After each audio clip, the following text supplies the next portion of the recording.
Hello everybody, MegaZardX here, back at it again to give you another very exciting video, and for today I'm going to be talking about the newest demo that Nintendo managed to drop, that being Hyrule Warriors Age of Calamity. And whole freaking shoot, this demo was so good, at least to me, that I felt like I just had to give my impressions on it on that fact alone. Oh my goodness, there's just a lot to talk about this game in terms of number one being the gameplay and what I think about how in the world that Koei Techmo managed to incorporate that Musou style so well, in my honest opinion, with the Legend of Zelda franchise. And not only just that, but the story elements as well. So I'm going to talk about the gameplay stuff first, and then going to go ahead and transition it over to the story stuff. So at least by then, if you hadn't managed to get your hands out on the demo, you can hear what I have to say about the gameplay stuff before I get into the heavy spoiler stuff with the story related content though. So right off the bat, from the second they say go and you're running out on a Hyrule field, oh my gosh. Alright, so you start off with Link, traditional sword and everything like that though. And honestly, you know what? Starting off at the beginning, man, it just felt so good just to maul down a whole entire fleet of bokoblins like that. And I was like, dang, Link just felt so powerful to me. And I was like,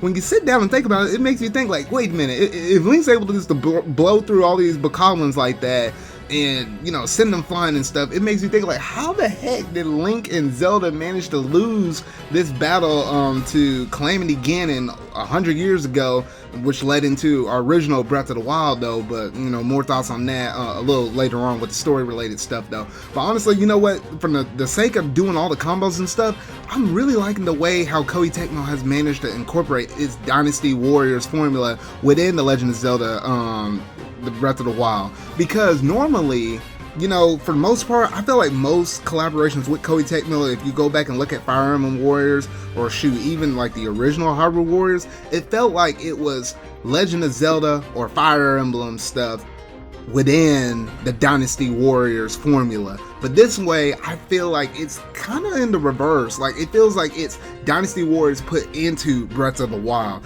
Because from the the moment that you started up, I just like how we're able to see everything from like the old castle town and the various other surrounding areas that are around Hyrule Castle 100 years ago in the past, before Calamity Ganon managed to wreak havoc upon the whole entire land though. So it was nice to be able to see just that aspect of it. And you can go around looking around and stuff. I didn't actually manage to find any Korok seeds, thank goodness, because oh shoot, I can't do what I did with the original Breath of the Wild and trying to find as many of those suckers as possible within a sort of kind of Musou style game like this. Like, oh my gosh, I hope the reward for that, if you manage to go out and find all of these Korok seeds within this game, it better be better than a good pile of, spoiler for the Breath of the Wild, a big old pile of golden turd poop.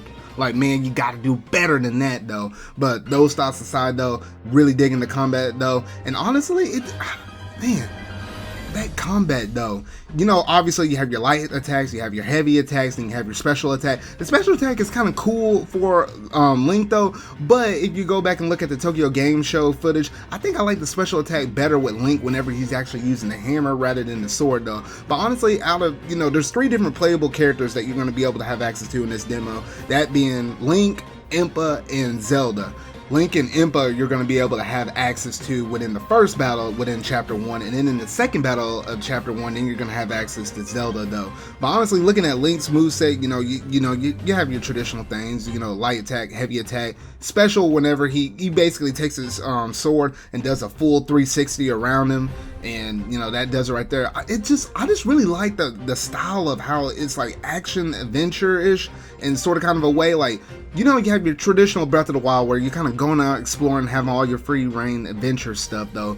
But the second that you're pumping in this Hyrule Warriors feel up into it though, I think this suited the game so much for the fact of the matter that this is a war. So facing all of those bokoblins and every other kind of enemy that we normally fought within Breath of the Wild, it just feels so natural just to fight them in waves like that. It kind of gives that sense of the warlike aspect and setting, and it kind of sets the whole entire tone for what this game really is trying to be though. Now moving over to Impa style though, Impa, I couldn't quite get my, I mean, I'll probably get a little bit more used to her, the longer I get to play with the game, though. But I don't know. At least for me, she didn't click as easily as I would say probably than Link. And because it's really cool because she managed to have that glider. She can incorporate that around. She can manage to vanish out, vanish back in, kind of moving around. Like she's like has that ninja sort of kind of style to her. So I do kind of dig that aspect of her. And then most interestingly enough is Zelda, because Zelda basically uses the Sheikah Slate for all of her attacks. Using stasis or the remote bombs and stuff, even her special, oh shoot, that's something right there though.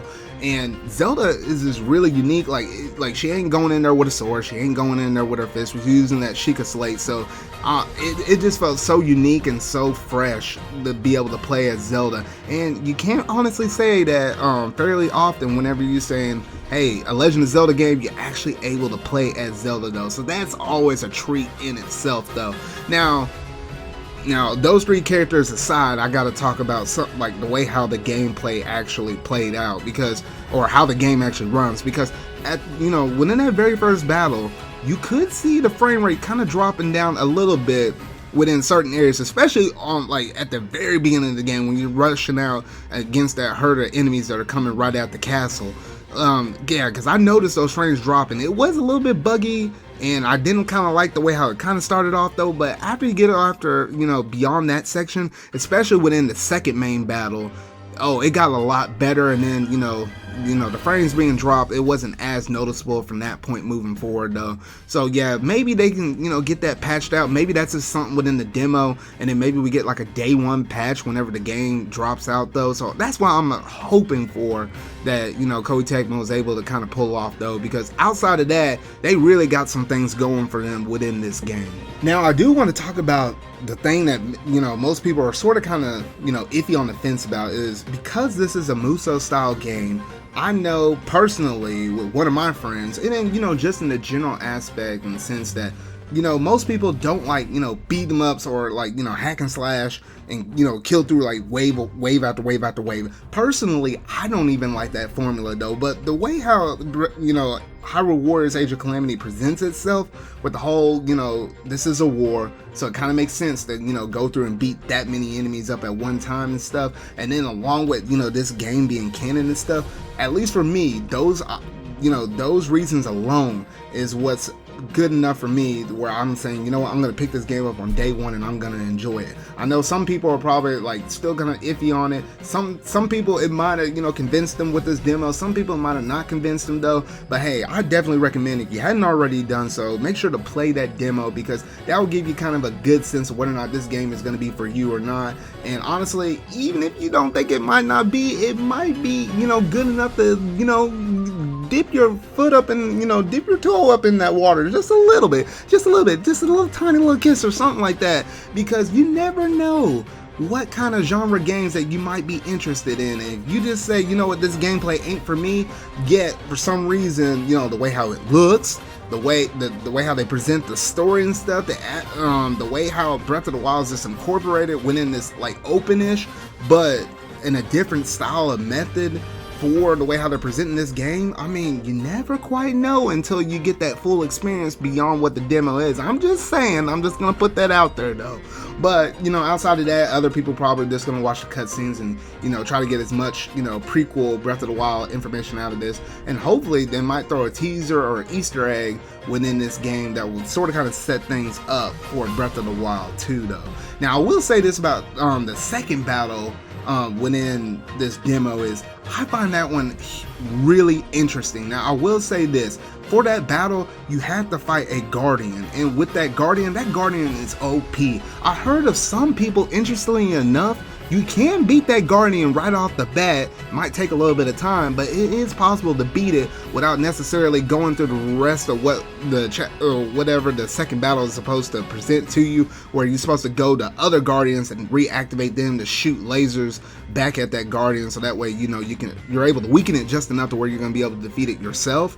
However, I was playing the game on hard mode, and I don't know about y'all, but it felt like after I did so much damage to it beforehand, and this was before I knew you have to go running around the map to activate those other guardians, I felt like the HP bar sort of kind of locked up at one point during that demo, to where I felt like I couldn't do any more damage to this thing, and this thing was shooting lasers left and right at me, and oh goodness. So I really like, little interesting things like that changes the gameplay up just a little bit, from your traditional, you got to beat so many enemies here, got to beat so many enemies here, oh, and then you got to run over here and then beat this one boss, so that way you can control that one area of the battlefield in order, to help you win the whole entire battle. And I can already see how this is going to play out, because the matter of fact that you're able to control, 3 different members by the time you hit to the second battle in that demo. You're gonna have to do a little bit of time managing, almost similar to kind of like how Pikmin 3 Deluxe sort of kind of has, where you're running around with 3 different captains. You can tell one character to go one direction, one character to go another direction. That's sort of kind of same type of approach is within this game as well, because you could technically split up your labor and tasks. Like, say you have to beat 3 different bosses, you can send Link one way, Zelda another way, and Impa the other way. However, obviously, if you get killed using one of those 3 different characters, then that's it. Then you got to retry the level and whatnot though. But however, you can send Link one way, beat the boss, do what you got to do, or find that one item that you're really looking for within that one area. Then you can quickly bounce over, jump over to Impa, and I just like how seamless that is. It's almost instantaneous, and I just like how you can, control people, say where you want to go, swap to that character, do some damage here, swap to another one. That's the other little aspect I really like within this demo as well. Just being able to swap between the different characters and their different types of play styles just makes it really interesting. Now, for those that might be on the fence with this sort of kind of style game with the Muso style, I do recommend, don't put it on normal, put it on hard or very hard. I don't know about very hard, maybe hard. That's the mode I was playing on, and yes, even I had a little bit of a difficulty every now and then. I did die like maybe 2 or 3 times throughout the length of the demo, because the way how I was fighting certain enemies and stuff. And it's not all hack and slash. Like, when you run into those bosses, you got to know what you're doing. You got to know how to dodge, and you got to know how to parry. Like, either dodge or parry, and if you can perfect dodge, then you have that little slow-mo, like the original Breath of the Wild slow-mo, and then you're able to do your flurry rush. So whenever you pull those moments off like that, it just feels so good and so satisfying. Like, it just makes me want to dive into it more and more and more.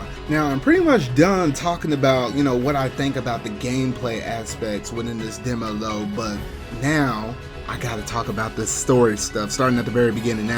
Now, just as a heads up, if you hadn't played the demo and you're very cautious about with spoilers and stuff, this might be the time that you might want to bail out now, or do your research, watch the stuff for yourself first before looking at this though. Now, I'm gonna go ahead and dive up into it though. At the very beginning, we get to see that cutscene of how Calamity Ganon managed to take over everything. Now, this was an interesting point to note out, that they managed to start off the game with this one scene though, because we know how everything plays out, we know how they, defeat the champions and everything though, but the fact that they showed this egg guardian, this cute little egg guardian, and we were like, whoa, it's something that we hadn't seen within the original Breath of the Wild though. But this egg guardian was looking at all the chaos that was going down, and was seeing all of this information and stuff, and it was like, well, dang. I was like, it was like, man, everything's looking bad. But this sucker over here opens up a portal and time travels back to the past to honestly try to give a little bit of a heads up warning to, Link and Zelda and the others, and try to prevent this calamity happening to them. Now, this right here, this one little thing right here, could bring up a multitude different amount of theories about how in the world of this played out, what happens with the timeline and everything else. Because right off the bat, when I saw that scene, I'm like, wait a minute, is there technically 3 different timelines? Like, is there a timeline when Link and Zelda originally lost? Then that egg guardian went back to the past, tried to warn them, but it wasn't still enough information. They still lost. And then that led into what we now know as Breath of the Wild within the first original game. Like, it was that timeline, then it's technically 2 different timelines, but it's like, 3 different segments thinking about it. The old past, before the time travel happened, then the current time, then the current past that went into what we know right now. So I'm like, that was originally what I was thinking of. But then I'm like, you know what?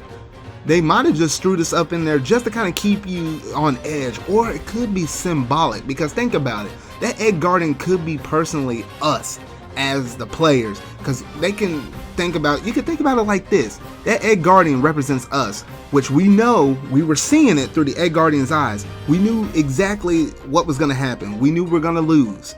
You know, Calamity Ganon was going to win this one battle. However, let's rewind time back and see how it all began and how we got to the point that we know right now. That's the other thing that's running in the back of my mind right now. And honestly, it might be the latter rather than the former in terms of my theories about how, you know, that story was playing off though. But that's probably the single most important thing that this demo showed right off the bat in terms of its story though. You know, then we got to see, you know, moving a little bit further, we got to see the king. And, you know, him directing his army, letting them know that, hey, you know what, we have like a calamity coming at us, we have all of these enemies coming at us, and then from there, you know, the rest is history, and you were playing the rest of the demo though. So honestly, that's the strongest point I feel like that was in the demo that I had to address, because gosh, I'm like, man, you're gonna add that time traveling aspect to this. I'm like, you know, there's already some crazy stuff within Breath of the Wild though, but to add that extra layer on there, either they're trying to, you know, keep us on our toes or go that symbolic approach on us though. But it's some interesting stuff nonetheless though. So that about does it in terms of my raw impressions over what I thought over the Hyrule Warriors Age of Calamity demo though. But y'all gotta let me know down in the comment section down below, did you try out this demo for yourself, or are you still, you know, waiting, you know, to play this demo because you're kind of one of those people that are like, well, if I play it now, I'm gonna be craving it too much before the actual release, so you kind of want to have the full experience all in one go. So that about does it in terms of my impressions over Hyrule Warriors Age of Calamity. So if you really like this video, go ahead and hit that like button, go ahead and hit that subscribe button and that bell to stay up to date on all things Nintendo related that I feel like discussing, y'all. So remember, y'all, until whatever video I make next, see y'all.